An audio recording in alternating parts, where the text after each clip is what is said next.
Hei, siin täna teisendame lõpmatu perioodilisi kümnend murde harilikeks murdudeks. Nii, meil on ülesannega olemas. Teisenda 0,7 perioodis ja 1,2 perioodis harilikeks murdudeks. Ma alustan selle esimesega, aga sellel ajal võid sina nüüd praegu panna pausile video ja lahendada see ise ära, mõelda, kuidas need harilikke murdudena võiks üles kirjutada. Ja mõelda, kuidas seda siis, mis süsteemi järgi saab alati teada, kuidas need harilikku murdudena on üles kirjutatud. Ja siis, kui oled välja mõelnud või vähemalt oled mõlgutanud mõtteid selle ümber, kuidas seda teha võiks, siis võid edasi vaadata. Soovitad edasi vaadata. Nii. Ja mina siis alustan selle esimesega. On 0,7 perioodis. Ma kirjutan selle välja 0,7 perioodis. Paneme selle võrduma mingi arvuga, näiteks A. Et A võrdub 0,7 perioodis. 0,7 perioodis, nagu sa tead, tähendab sisuliselt, et on 0,77777. Okei, ma ei kirjuta neid rohkem, 3 punkti lihtsalt. Ühesõnaga, me võime lõpmatult palju neid seitsmeid siia taha kirjutada. Aga lihtsalt, et kuna aeg on meile väärtuslik, siis me ei hakka neid lõpmatult palju seitsmeid üles kirjutama. Jah, me ei lõpetaks nende kirjutamist kunagi. Aja kokkuhoiu mõttes olen lihtsalt ühe numbri pant ja siis sulud ümber. Ja kuidas nüüd saada seda harilikuks murruks? Selleks on välja mõeldud siuke trikk, et kui 1A on nii palju, siis leiame üles palju 10A-d on. 10A-d võrdub. Kui me nüüd, siin võib-olla ei ole nii lihtne seda korrutada, aga sellel teisel poolel see on üsna selge, et me liigutame komaliselt ühe võrra paremale, muudame arvu suuremaks, ehk siis meil tuleb 7,777 ja nii edasi. Ja samamoodi tegelikult, kui nüüd siia vaadata, siis see on 7,7 perioodis. 7 ja nüüd see on perioodis. Nii. Ja tegelikult, kui sa juba nupukas oled, siis sa näed läbi päris kavala võtte. Siin on võimalik saada teada, mis see vastus on. Ehk siis, kui me lahutame 10 A-st, lahutame A. Lahutame ühe A. Mis meil siis juhtub? Ja sisuliselt meil juhtub selline asi.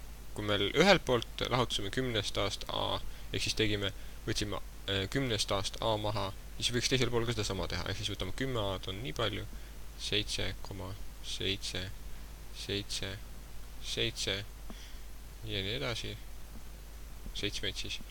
Ja sellest peame lahutama 0,777 ja nii edasi.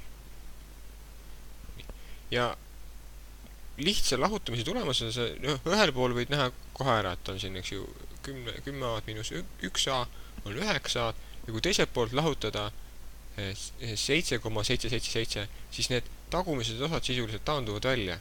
Et me lahutame kõigepealt täisosad on 7 miinus 0, ehk siis on 7. Ja kui me lahutame murdosasid nüüd nende vahel, siis kuna need murdosad on täpselt samad, ma siia 7 välja kirjutanud, muidu siin on 3 7, siin on 4 7, aga tuleb kindlasti ka meeles pidada, et need 7 on tegelikult lõputult siin taga. Ehk siis see on sama palju. Ja põhimõtteliselt need taanduvad maha, ma ei hakka neid maha tõmbama, aga sisuliselt see murdosa on sama suur kui see osa, ehk siis need pärast ei ole pärast lahutamist tehed. Ehk siis meil jääbki, et 9A-d võrdub 7. Ja sealt saab üsna lihtsalt kätte 9A-d võrdub 7, A võrdub 7 üheksandikku. Kuna me lahutame siis, kui me jagame, siis mõlemad pooled võtame, tahame teada, mis 1A on. Kuna meil on 9A-d, meil on 1 A-d vaja teada, siis me jagame selle 9-ga, siis jagame selle poole 9-ga ja siis peame jagama selle poole ka 9-ga. Ehk siis siin sisuliselt oli 9 jagatud 9-ga võrdub 7 jagatud 9-ga.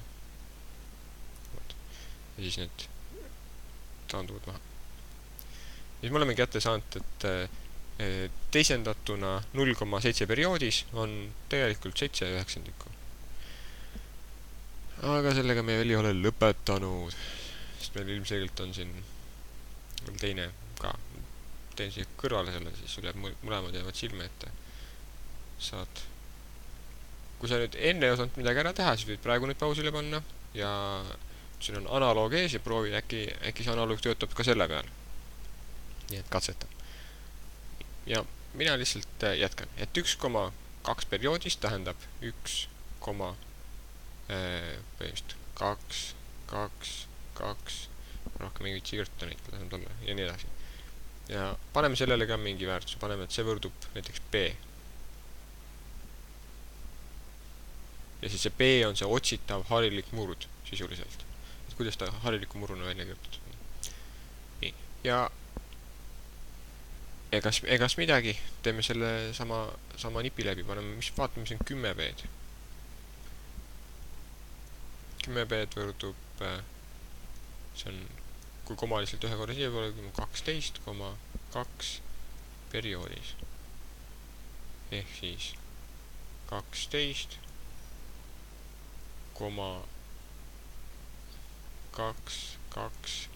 ja nii edasi, kahtasid lõputult palju.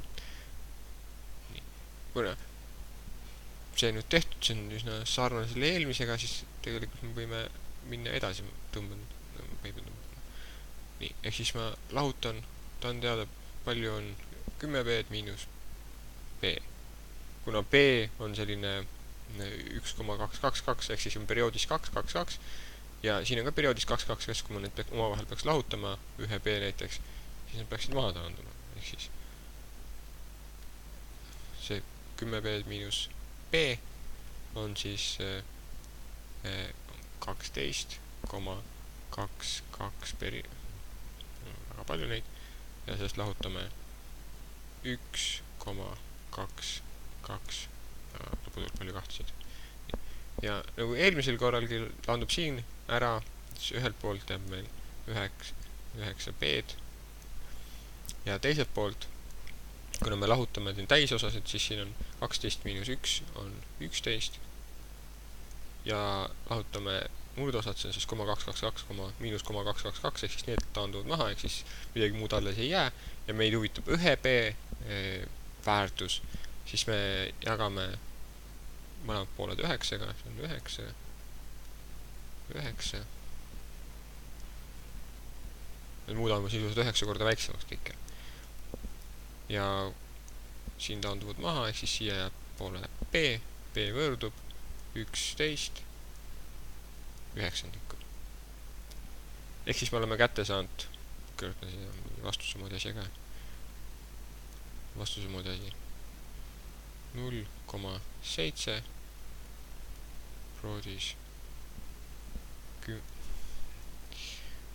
perioodis on 7 üheksandikku ja 1,2 perioodis on